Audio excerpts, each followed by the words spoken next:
Can we do cookie reviews after? What am I naming the class? Pre-Yom Kippur. Sure. With Rabbi Yakubov.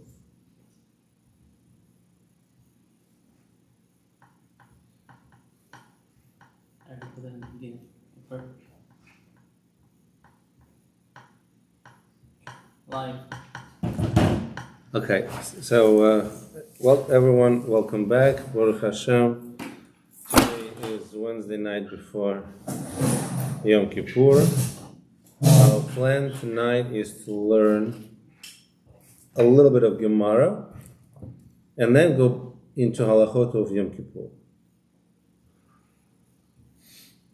Mishnah says like this: Yesh choresh kelem echad v'chayev alav mishum shmona labin. We are on Daf Chav Aleph Amud Bet. Top line. It's Mishnah says On top line, right? Basically 21. one can plow a single. Yeah.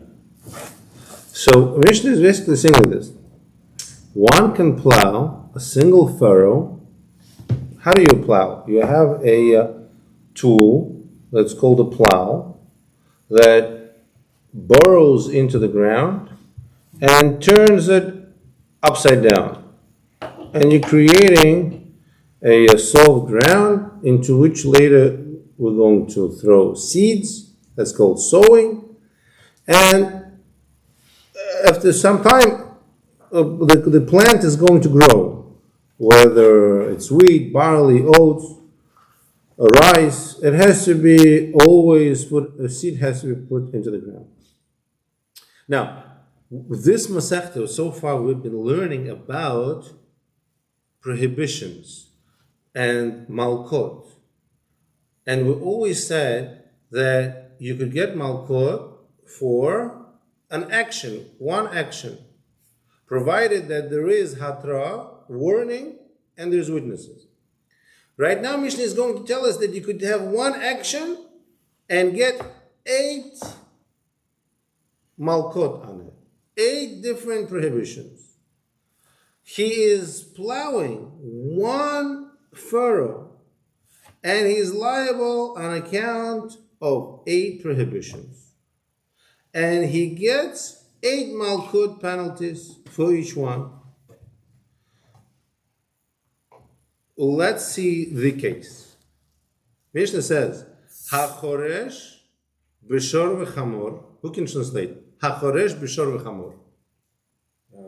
Something about sure. For plowing with an ox and a donkey. Yes. You know that there is a prohibition to plow with ox and donkey in the same harness. You're putting them next to each Tying other. together because they're going 2 different speeds. And you plow. So there's different explanations. But it's strength. One of the most funniest explanations I heard, that ox has a digestive system different than donkey. We know that cow has 4 stomachs, and it always regurgitates the food and chews constantly. In other words, it eats grass. Grass goes into its big stomach called Keres. Then it rots in that stomach. It goes into a small stomach, Besa Kosod, which makes it into little balls, shoots it up into its mouth again, and in the back of the cow's mouth there is big teeth called molars, and they constantly chew this half-decayed grass. And then it swallows it again, and then it goes into a stomach called keva, regular stomach like we have with hydrochloric acid that just breaks up the food. The reason why cow has to do this, has to first spoil the grass, because there's bacteria that breaks up the grass. You know, sometimes you walk in the forest, you're hiking, and you see a trunk of the tree fell down. What happened to the trunk of the tree after time? It becomes soft. You could step on it and it collapses. Because Hashem created certain bacteria that when the tree falls, it starts eating the tree and turning it into dust so that it could become part of the ground again. So grass that has a lot of cellulose and it has to be broken down in the stomach of the cow first with that bacteria. After it already half chewed up and broken down, it will be further chewed and mixed with some juices in its mouth. And only then it could go into regular stomach like ours and be digested and be broken into nutrients and go into different parts of the body. But a donkey doesn't have that system. Donkey doesn't always chew. It just eats and it goes straight into one stomach like us. So donkey always looks at the cow or at the ox next to it and sees that ox is chewing, constantly chewing. As it goes, it's chewing. And the donkey is not chewing. And donkey feels, what is this? This cow always has food and I don't. Someone who is very hungry or is working hard and he has a partner who is eating his food, it's not a fair relationship. So Hashem says, Al tachrosh b'shor v'chamor yachdav. Now, this person who harnessed the donkey and the ox in one harness, he already made one asur. But it doesn't stop there. It so happens to be vehen mukdashim, and they're consecrated. They're consecrated for Bet Mikdash. And the halacha is you're not allowed to use them for regular mundane work. And he is planting wheat in the vineyard, which is prohibited because of kilayim, because of shatnez, because of mixing two types. And it's Shvi'it, it's 7th year when you're not allowed to plow, and it's Yom Tov, and it happens to be, let's say, Sukkot, you're not allowed to plow on Sukkot, and he is Kohen, and he is a Nazir in Bet HaKvarot, in a cemetery. Period. So you see what's happening? We're saying that how could the person plow one furrow and be prohibited in 8 different prohibitions? Because it happens to be that it's a cow and a donkey. Prohibition number 1. It happens to be that these animals are consecrated. They are given to Beit HaMikdash. Once person could consecrate to Beit HaMikdash any item. He could consecrate a book. He could consecrate a table, chair. And once he consecrated, he made it holy and gave it to Beit HaMikdash, you're not allowed to use this book for yourself. You have to sell it and use the money for Beit HaMikdash, or use it in Beit HaMikdash. Or if it's food, you're not allowed to eat it. If it's donkey, you're not allowed to ride on it. If it's a cow, you're not allowed to shecht it and use it for yourself. So these animals are consecrated. So his second Isur. Second Isur of using something that belongs to Beit HaMikdash. Number 3, it's Shvi'it. We're not allowed to plow on 7th year. Like it says that the land has to stay barren and rest. And he is sowing, he is planting, he is plowing in order to plant wheat in the vineyard. Now it says in the Torah that you're not allowed to satchal l'tizrak kalayim. You're not allowed to plant kalayim in your field. How do you plant kalayim? 2 different types. What is called? Kalayim means mixture of 2 different types. Oh, excretion. Excretion, which means crossbreeding, is prohibited. Is may be permissible if it's 2 fruits. You're not allowed to do vegetable and the fruit together. But what is the classical case? When you have a vineyard, how does vineyard grow? Vine, meaning it goes on top of a frame and then on top of the ground. Anyone who ever saw vinogradnik vines, they're always like that. So you have a whole floor empty, free. So maybe you're going to use the space and you're going to plow under the vine, make furrows, and plant wheat. It's a good idea, but Torah prohibits it. That's called climb. So this guy, So you can't do anything underneath.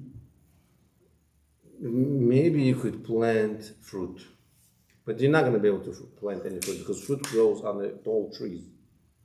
You So- can't plant like tomatoes. Tomatoes is vegetable. Gemara and Brachot says anything that's vegetable as a sur with vine, with grape, because it's fruit. It has to be kalayim. It has to be two different types. And Gemara in Brachot, case of Mevarachim, there's indication there that vegetable and fruit is two different types. But vegetable and vegetable is not a problem. So you could grow a mixture of vegetables.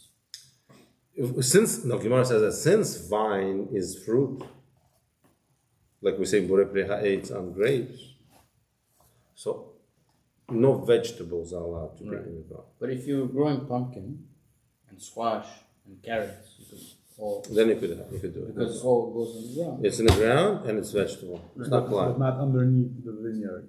No, and its own lot. Yeah, That's what it means. Don't mix fruit, seeds, fruit and vegetables. vegetable. Yeah. That's the current law today also. Yeah. You're not allowed You have to redo your garden. Even in the Chutz La'aretz. It's with the Rabbanon. It's not midaraita in Chutz La'aretz, but it's still sort of Chutz La'aretz. In Israel, they have fruits that they've genetically modified through grafting and different processes. They have those. So if it's fruit, they probably used other fruits to modify it, Yeah. not vegetable. So that's okay. In fact, I don't know if there exists a crossbreed of fruit and vegetable. Okay. I don't think it exists so far. And in fact, Torah doesn't refer to crossbreeding. By extension, crossbreeding is also prohibited. Right. But Torah is talking just in the same field planting Right. fruits and vegetables.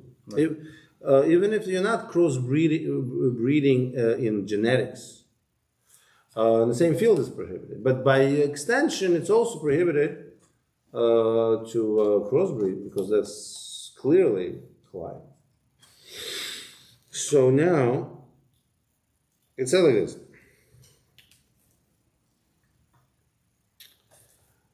It says like this. It's also Shvi'i, which is 7th year and not allowed to plow. A whole year not allowed to plow. And it's Yom Tov, where he's not allowed to plow that day. And it's also Kohen and Nazir in Bet HaKvarot, in cemetery. So we count up Shor v'Chamor together, Shvi'i, Kalayim, Yom Tov, Kohen, Nazir,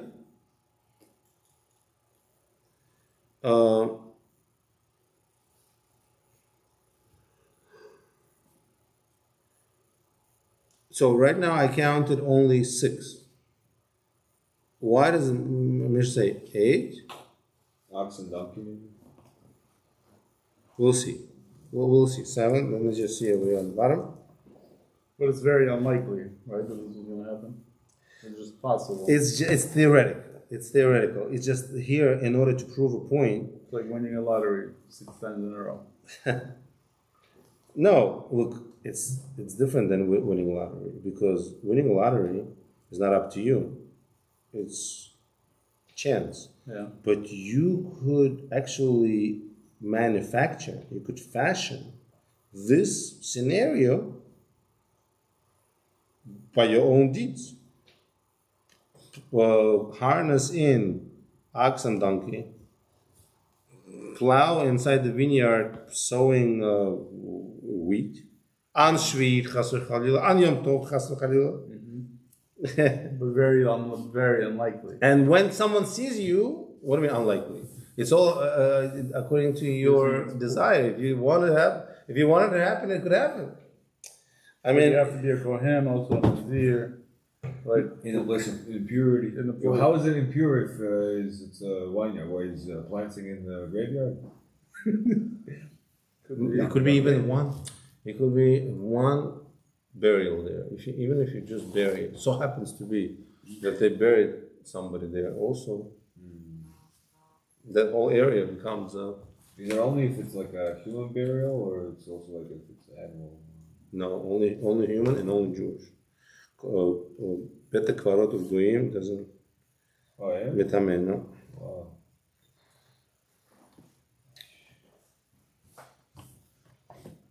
Okay. Здесь согласен написано. Following with ox and donkey, 1. Both consecrated, 2. Both diverse kinds. Plowing with diverse kinds, that's 3. During sabbatical year, that's 4. And it's on a festival, that's 5. And he's a priest, that's 6. And he's a Nazir, that's 7. And it's in an impure place, that's 8. I think the fact that he's Priest Kohen and Nazir in impure, it's 1. Because Kohen and Nazir are not allowed to be in an impure place. So it's really 1. So I don't know where the 8th one. No, but he has to be a Kohen and a Nazir. Yeah. So it's 2 separate. 2 separate, yeah. But even no, I think I counted together with them separate. Yeah, but they're saying both. Meaning, if he was just a Kohen, he would only get 1. Just because he's a Kohen and a Nazir, so he's getting 1 for being Kohen and 1 for being Nazir. So it's 2 then. Yeah. So they're counting it as 2.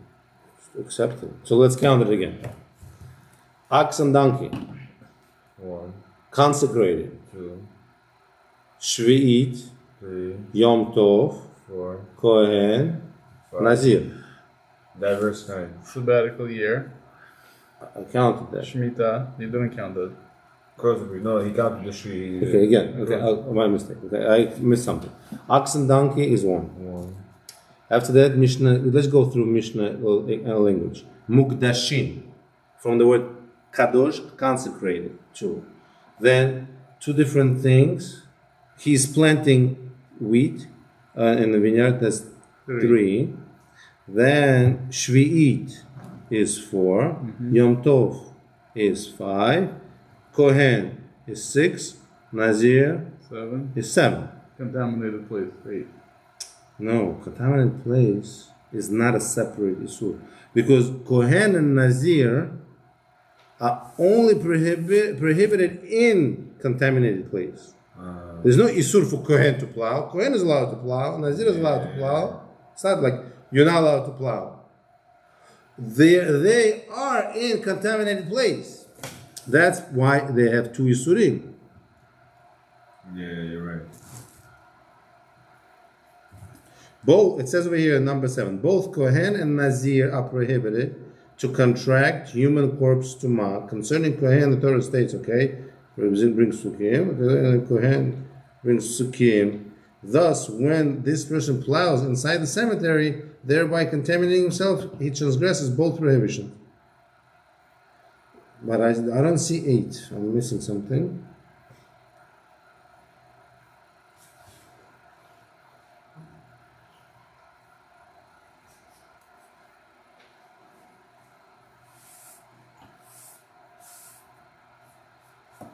Yeah, it doesn't make sense.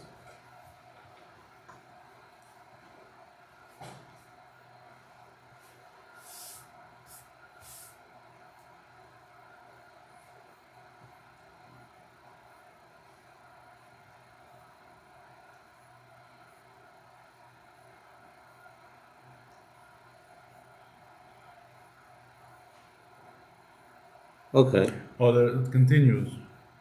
Oh.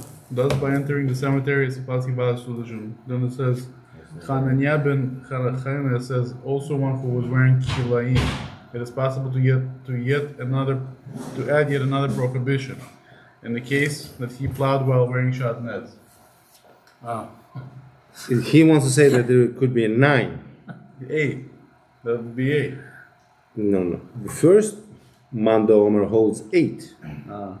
And Rabbi Hananiah says that transgression is not, that you could find another one if he happens to be wearing shatnez.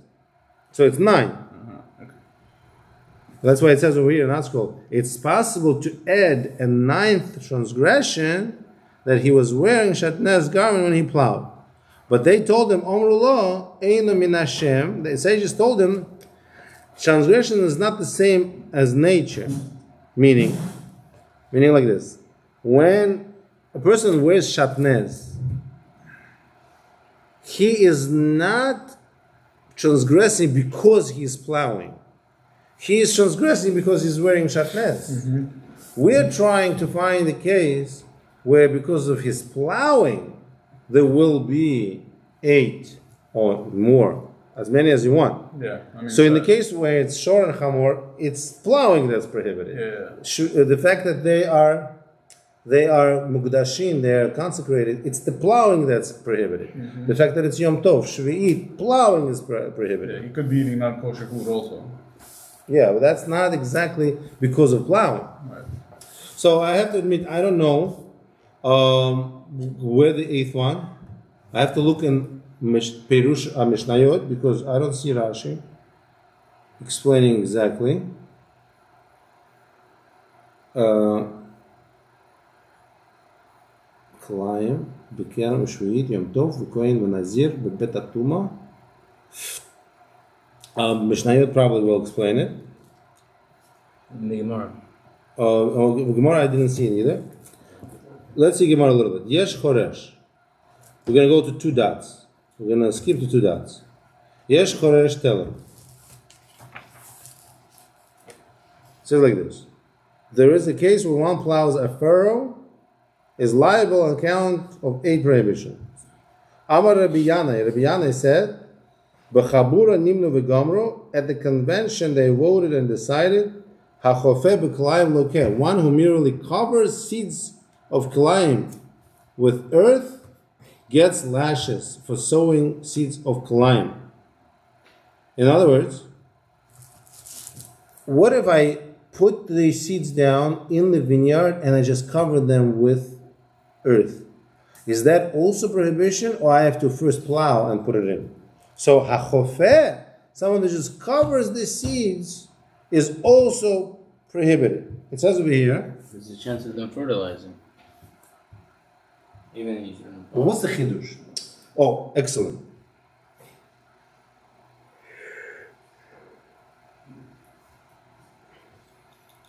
Well, it's obvious that if you cover them and they're going to go give root, because there's a concept of germination. In other words, when the seed gives roots and starts sprouting.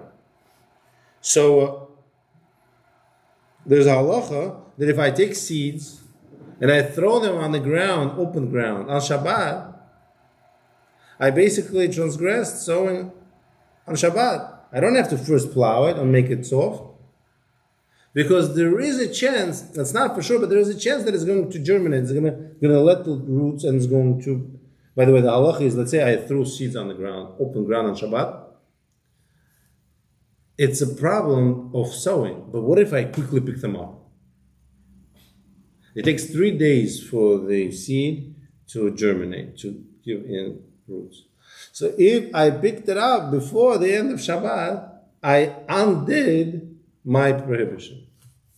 Or after Shabbat. You said 3 days.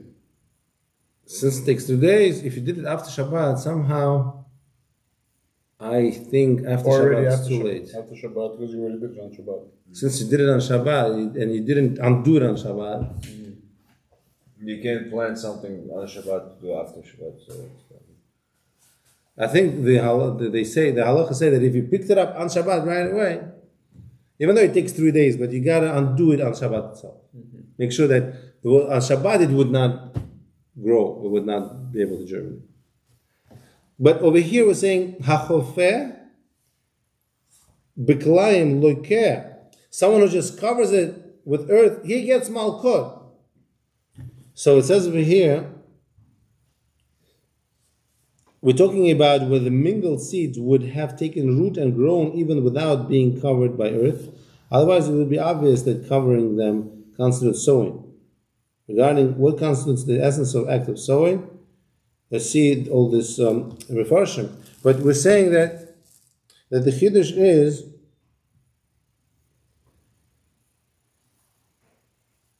that without it, it wouldn't grow. Now that you covered it, it's going to grow. That's why he gets malchut. Okay. Rabbi Yochanan,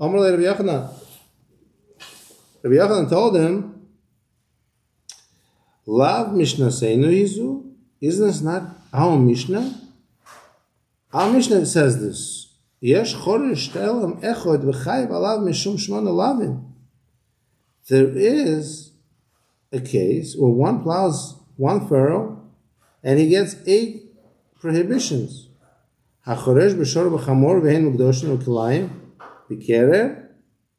Hai choresh the mechayev mishum kilayim. When he plows and now he is chayev because of kilayim heichi mishkachavlei. How do we find it? Lav de mechase behadei the azel. He is covering it as he's going. Why? Because you're not allowed to plant kalayim. But Mishnah says he is plowing. Plowing is not planting. So if Mishnah says that by plowing he is transgressing sowing, so it must be that he's not just plowing, he's plowing, and right away he throws in the seeds. We have to say that, otherwise it would never be planting inside the vineyard, because Mishnah said he's plowing, right? And one of the things he's doing, he in the vineyard, he is putting in seeds. So it must be that he's throwing it in. He's throwing it right on top. So it's the Mishnah says that he is chayav. Amar lei ilav the dalay ilah chaspa mimashkachet marganita deta. If I wouldn't uncover the pearl for you, I wouldn't uncover the covering for you, you would never find the pearl under it. In other words, it's good that you told me that there is an indication like that from the Mishnah. But it's only after I said my halacha, you saw it in the Mishnah.